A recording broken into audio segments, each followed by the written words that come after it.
In a quiet, upscale neighborhood in Mexico City, federal agents were about to stumble upon something that would shatter world records and expose a global criminal empire. They weren't looking for drugs, they were looking for cash. And boy, did they find it. $205 million in cash. Stashed inside the walls, it took authorities 2 full days just to count the money, which weighed over 2 tons. This is the story of the largest single drug cash seizure in history, and the man who claimed he was forced to hide it or face a terrifying choice: cooperate or get a bullet in the head. The man at the center of this storm was Zhenli Yigan, a Chinese-Mexican national who presented himself as a legitimate, even celebrated businessman. He owned Unimed Pharmchem, a company that legally imported chemicals for the pharmaceutical industry. He was so well regarded that in 2002, Mexico's own president personally handed him his citizenship papers. To the outside world, he was a successful executive, a family man living in a lavish mansion in one of Mexico City's most exclusive neighborhoods. But behind this squeaky clean facade, US and Mexican authorities alleged Yigan was a critical link in the global drug trade. His business wasn't just importing legal chemicals. It was allegedly diverting massive quantities of pseudoephedrine to Mexico's most notorious drug cartels. These precursor chemicals are the essential building blocks for manufacturing industrial-scale quantities of methamphetamine. Yigan wasn't just some small-time player, he was a primary source. The numbers behind Zhenli Yigan's operation are just staggering. Between 2005 and 2006, he reportedly imported around 96 tons of these precursor chemicals. According to US drug agents, that was enough to produce 41 tons of pure methamphetamine.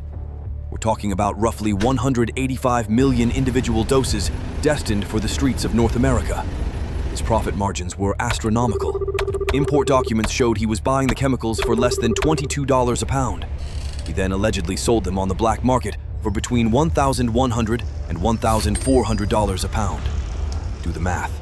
The profits from that scheme almost perfectly matched the $205 million found in his home. That mountain of money wasn't just part of his profits. It was the profits, a physical monument to his massive enterprise. And he spent it as fast as he made it, reportedly losing a documented $125 million at Las Vegas casinos, a spending spree that eventually caught the eye of US investigators. By 2006, the DEA and Mexican law enforcement had launched a joint investigation, zeroing in on Yigan's company as a key hub in the meth trade. It all came to a head on March 15, 2007, with a raid on his Mexico City mansion. While authorities were pulling out stacks of cash and a collection of gold-plated, military-grade firearms, Zhenli Yigan was nowhere to be found. He had fled to the United States. An international manhunt kicked off. 4 months later, DEA agents finally tracked him down. There was no dramatic standoff. They arrested him while he was eating at a quiet restaurant in a Maryland suburb. The DEA celebrated the capture, with its administrator declaring, "With the arrest of Zhenli Yigan, we've apprehended not only the man behind the money, but the man behind the meth." Once in custody, Yigan offered a defense that was as wild as the cash discovery itself.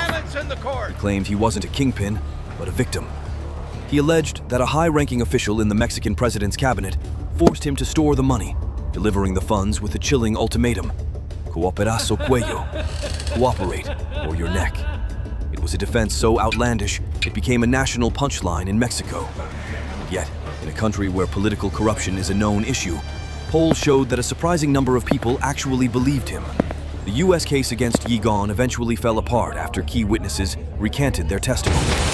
However, he was extradited to Mexico in 2016 to face charges of organized crime and drug trafficking. As of late 2025, judicial records confirm he remains in the maximum security Altiplano prison, with a federal judge denying his release due to a high risk of escape. In 2019, the Mexican government auctioned off his mansion, announcing that the proceeds would be used to fund bonuses for the country's Pan American Games athletes.